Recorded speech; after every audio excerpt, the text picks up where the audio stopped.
बिस्मिल्लाहिर्रहमानिर्रहीम। मैं हूं आपका दोस्त टिका खान सानी और आप मेरा यूट्यूब चैनल देख रहे हैं। नाज़रीन, आज 17 मई 2021 वज़ीर आज़म इमरान खान ने आज अपने तर्जमानों से दिल की बातें की कि पिछले 5-6 दिनों में वज़ीर आज़म ने कहा कि अल्लाह ने मुझे मौका दिया और मैंने क्या कुछ देखा और क्या कुछ सोचा। वज़ीर आज़म ने सब कुछ अपने तर्जमानों के सामने रख दिया। ईद के दिनों में वज़ीर आज़म ने बताया कि वो टीवी देखते रहे हैं, वो सब की परफॉर्मेंस देखते रहे हैं कि वो टीवी में क्या बोलते हैं, कैसे डिफेंड करते हैं। और साथ ही वज़ीर आज़म इमरान खान ने वज़ीर आला पंजाब सरदार उस्मान बुज़दार के बारे में भी खुलकर आज बातें की और वज़ीर आज़म ने वज़ीर आला शहबाज शरीफ के और शरीफ ख़ानदान के बारे में खुलकर बातें की। तर्जमानों की अपनी कारकर्दगी के बारे में भी वज़ीर आज़म इमरान खान खुलकर बोल पड़े। सुनने वाले कहते हैं कि प्राइम मिनिस्टर के अंदर एक नया जोश, जज्बा, बलबला और एक नई मंजिल थी। और इसके साथ साथ नाज़रीन, मैं आपको यकीनन ये भी बताऊंगा कि आज वज़ीर दाखिला शेख रशीद ने एक बड़ा फ़ैसला किया और शहबाज शरीफ का नाम ECL में डाल दिया और ECL में कब तक ये नाम रहेगा इसकी भी तफसीलात आप सारी सुनेंगे। सऊदी अरब के साथ जो एग्रीमेंट्स हुए उसमें भी आज डेवलपमेंट हुई और ये भी सारी तफसीलात आपको ज़रूर बताऊँगा। नाज़रीन, आज सबसे पहले वज़ीर आज़म इमरान खान ने तर्जमानों का जो इजलास बुलाया उसमें प्राइम मिनिस्टर इमरान खान ने जो शुरू की बात वो सरदार उस्मान बुज़दार की और शहबाज शरीफ की जो कंपैरिजन है उसको वज़ीर आज़म इमरान खान ने सामने रखा कि शहबाज शरीफ की परफॉर्मेंस कैसी थी और उस्मान बुज़दार, यानी उस्मान बुज़दार के लिए प्राइम मिनिस्टर ने कहा कि मैं सुनता हूँ, हर कोई बोलता है जी उस्मान बुज़दार नाअहल है, उस्मान बुज़दार हुकूमत नहीं चला सकता, उस्मान बुज़दार के बारे में राय जो है वो हुकूमती और अपोजिशन दोनों तरफ से तसल्ली बख्श नहीं। प्राइम मिनिस्टर ने कहा मेरी बात सुने, कौन सा उसकी गवर्नमेंट में क्राइम बढ़ा है, कौन से जराइम बढ़ गए हैं, कौन सा स्ट्रीट क्राइम बढ़ा है, कौन सा जो पंजाब में जो परफॉर्मेंस की बुनियाद पर प्राइम मिनिस्टर ने कहा कि इशारे बेहतर हैं सारे। और इसके साथ साथ प्राइम मिनिस्टर ने कहा कि सिंध गवर्नमेंट देख लें, वहाँ पे अंदरूनी सिंध क्या हालात है, वहाँ गुर्बत है, वहाँ पे करप्शन है, वहाँ पे जराइम है। उसके मुकाबले में अगर पंजाब की बात करें तो एक ज़बरदस्त किस्म का CM मिला है जो जिसके दौर में कोई एक भी करप्शन का स्कैंडल नहीं सामने आया। और प्राइम मिनिस्टर ने कहा कि मैं हैरान हूँ कि उसको डिफेंड नहीं कर सकते आप लोग, यानी सरदार उस्मान बुज़दार ने अच्छा ही किया है, क्या बुरा किया है, मुझे एक चीज़ बताएं। और प्राइम मिनिस्टर ने कहा कि ये उनकी बेहतर परफॉर्मेंस जो है उसको लोगों के सामने लेके आए, जो अच्छी चीज़ें हैं, देखिए पंजाब में क्या कुछ कर दिया और वो सारी चीज़ें सामने लानी चाहिए। प्राइम मिनिस्टर ने कहा कि मैं हैरान हूँ कि हुकूमती बयानियाँ उस तरह सामने क्यों नहीं आ रहा। उसके बाद प्राइम मिनिस्टर इमरान खान ने कहा कि पिछले 5 दिनों में, ईद के दिनों में उन्होंने टीवी देखा है, उन्होंने परफॉर्मेंस देखी है सबकी। प्राइम मिनिस्टर ने कहा कि मुझे ऐसे लग रहा है कि आपको हुकूमत की अच्छे काम जो कि अपोजिशन चाहती है कि दबे रहे, वो सामने नहीं लाया, वो सामने लाए जाने चाहिए, उसका एक मैकेनिज़्म बनाना चाहिए और लोगों को बताएं कि गवर्नमेंट कर क्या रही है। वज़ीर आज़म ने खुद कहा कि कोविड के दिनों में पोस्ट कोविड जो है वो जो इमदाद फ्राहम की गई 12,000 रुपया फ़ी ख़ानदान, वो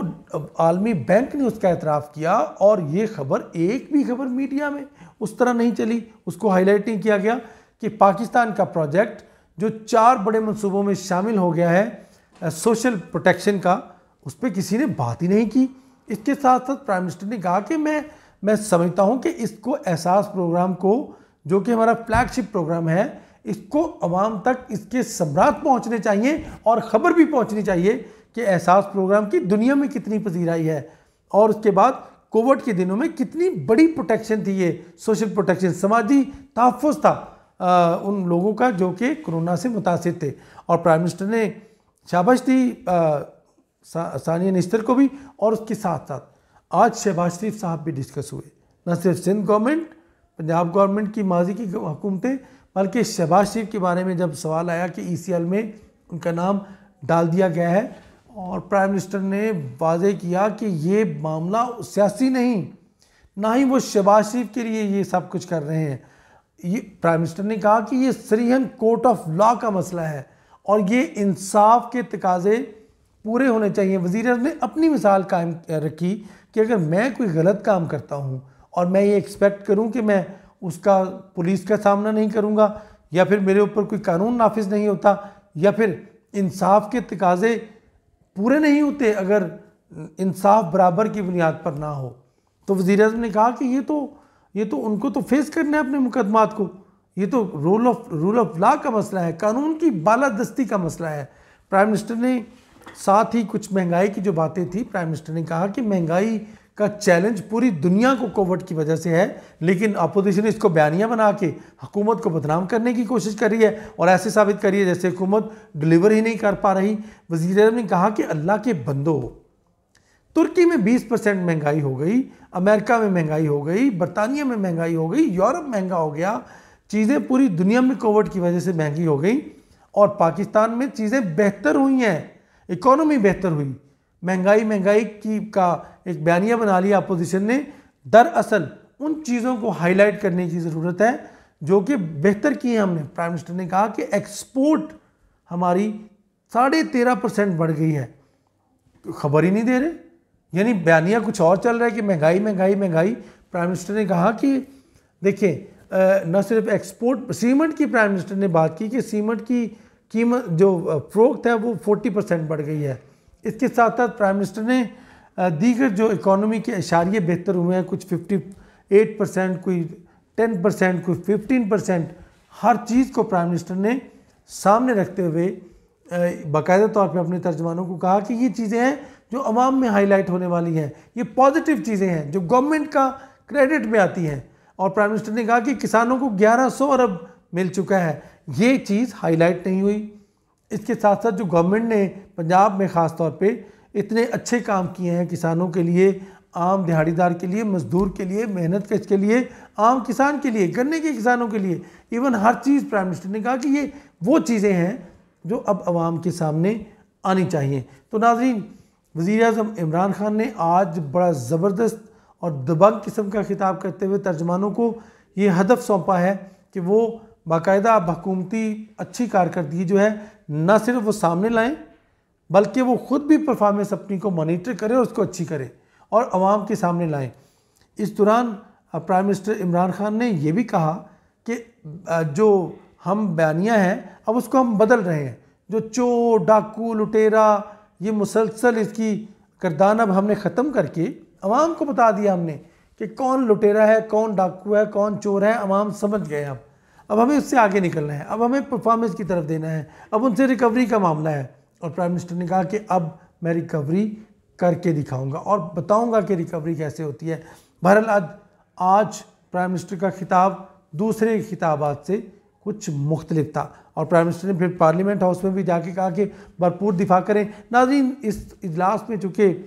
मिनिस्टर्स भी थे और तर्जमान भी थे सारे के सारे, और इसके साथ साथ प्राइम मिनिस्टर ने एक पॉलिसी गाइडलाइंस भी फ्राहम की और साथ ही एक ताहिर अशरफी ने प्रपोज़ल दी जो वज़ीर के मामले खसूसी हैं। उन्होंने कहा कि इस जुमे को अगर हम यौम एहतजाज के तौर पर रख लें, जो गज़ा में जो हमले हो रहे हैं, इसराइल के बर्बरियत हो रही है, जो फ़लस्तीनियों पे, निहत्ते फ़लस्तीनियों पर जो इसराइल जुल्म के पहाड़ तोड़ रहा है, बमबारी हो रही है, शहादतें हो रही हैं और ज़िंदगी जीरन कर दी गई, इसके ख़िलाफ़ हम इस फ्राइडे को क्यों ना यौम एहतजाज के तौर पर हम मनाएं और पूरे पाकिस्तान में इसको मनाया जाए, सरकारी सतह पर भी, हर सेक्टर में, हर जगह। तो वो प्रपोज़ल है, उस पर प्राइम मिनिस्टर ने फ़िलहाल तो गो हेड कहा है कि तैयारियाँ करें। बहरहाल प्राइम मिनिस्टर अब खुद फैसला करेंगे, ऐलान भी करेंगे कि इसको कैसे बनाना है। इसके साथ साथ नाज़रीन, आज जो शहबाज शरीफ का नाम ECL में डाल दिया गया, तकरीबन 11:15 बजे वज़ीर आज़म की पहले ही इसमें गाइडलाइंस फ्राहम की गई थी कि शहबाज शरीफ का नाम ECL में डाला जाए। रिकमेंडेशन थी उसकी कैबिनेट की भी, कैबिनेट की जाली कमेटी की भी, नैब की भी। तो आज बाकायदा तौर पे शहबाज शरीफ का नाम ECL में डाल दिया गया है और शहबाज शरीफ अब बैरून मुल्क जाने के मिजाज नहीं रहे, क्योंकि ECL में नाम आज तकरीबन 11 के बाद, सुबह 11 के बाद शहबाज शरीफ ट्रैवल नहीं कर सकते किसी मुल्क का। अगर उन्हें जाना है तो उसी तरह अदालत के अहकामात, तो अदालत ने आज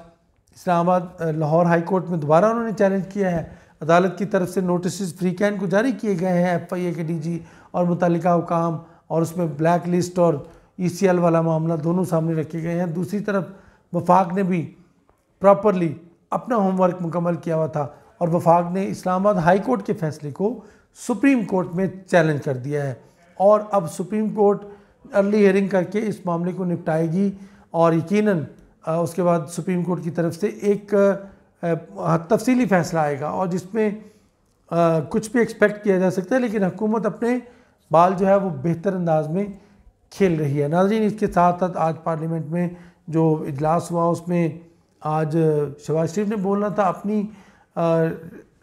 ECL का मामला, लेकिन चूँकि आज फ़लस्तीन के ऊपर है तो सारा फोकस फ़लस्तीन के ऊपर रखा गया। अल्लाह करे फ़लस्तीनियों की आवाज़ जल्दी सुनी जाए, अल्लाह करे कि जुल्म ख़त्म हो और अल्लाह करे फ़लस्तीन आज़ाद हो, वहाँ लोगों की ज़िंदगी जो है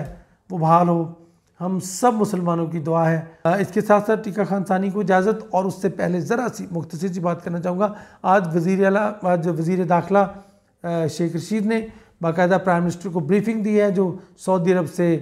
जो कैदी हैं उनको कैसे लाया जाएगा, प्लेन किसका होगा, इसके साथ साथ कितना जुर्माना जो अदा करना बाकी है तकरीबन 1 अरब के करीब, वो कौन करेगा, सज़ाएँ कितनी हैं, यहाँ कितनी पूरी करनी है, वहाँ के हालात, यहाँ के हालात, प्राइम मिनिस्टर के सामने ये सारी रिपोर्ट आज दे दी गई है कि कितने क्राइम, किस किस्म के क्राइम में मुलव्वस है लोग और लाना कब है उन्हें यहाँ पाकिस्तान वापस, और यकीनन इस हवाले से भी मेकनिज़म तैयार कर लिया गया है। अब सारी मामला कबीना के इजलास में आएंगे और उसमें भी हतमी फैसले किए जाएंगे। टीका खान सानी को इजाज़त, जाने से पहले मेरा चैनल ज़रूर सब्सक्राइब करें, वो भी बेल आइकन के साथ, ताकि आपको अंदर की इसी तरह अच्छी खबरें मिलती रहें। अल्लाह निगहबान।